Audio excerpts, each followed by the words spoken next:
ఏరా మోహన్, నువ్వైనా చదువుకుని బాగుపడాలని లేదట్రా?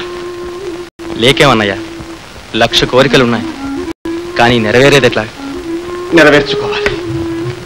లేకపోతే మనిషికి పశువుకి గల తేడా ఏమిటి?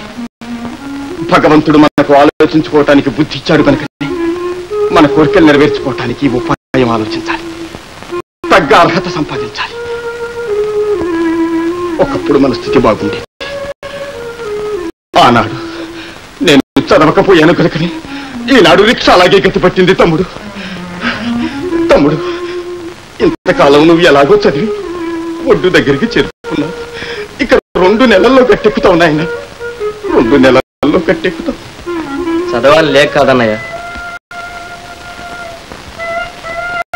ఫీజు కట్టలేకపోయిన తర్వాత చదివి మాత్రం ఏం లాభం చెప్పు. శుక్రవారం ఆఖరి రోజు. శుక్రవారం? ఇవాళ ఏం వారం? మంగళవారం. మరి ఈ మాట నాకు ఇంతకు ముందే ఎందుకు చెప్పలేదు? చెప్పినా ఏం ప్రయోజనం? ఈ స్థితిలో నువ్వు మాత్రం ఏం చేస్తావన్నయ్యా? ఏం చేస్తానా? చూదుగని మానవుడు తలుచుకుంటే ప్రపంచాన్ని ఊపిగలడు. నీ పరీక్ష కావాల్సింది 200 రూపాయలేగా? అవును. 200 రూపాయలు. కానీ నువ్వు ఈ స్థితిలో ఏ సాహసం చేయడానికి నేను ఒప్పుకోను. నువ్వు బ్రతికి బాగుంటే బ్రతుకు. అరే మోహన్, ఏమీ చేయలేని బ్రతుకు చావుతో సమానంగా. చచ్చైనా సరే తలపెట్టిన కార్యాన్ని సాధించిన బ్రతుకు, అదే అసలైన బ్రతుకు.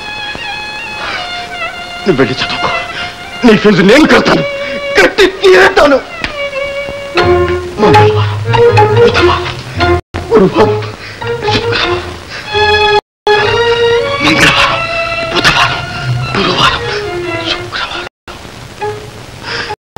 ఎంతమంది విద్యార్థులు ఇలా ఫీజు కట్టే శక్తి లేక తాము పడ్డ శ్రమంతా వృధా చేసుకుంటున్నారు.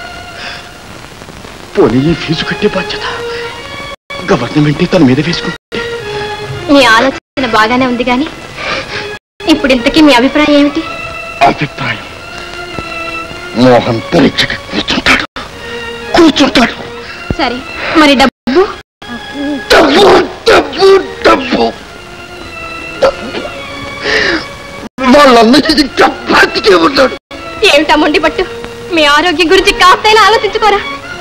మీ కాలుగా ఇంకా మానలేదని డాక్టర్ చెప్పాడు. అవును, రేపు పొద్దున్న డాక్టర్ గారి కాలు చూపించాలి. నువ్వు మరేం భయం లేదని డాక్టర్ గారు చెప్తారో లేదో చూద్దు, కానీ మానవుడు తలుచుకుంటే కొండల్ని కూడా పిండి చేయగలడు.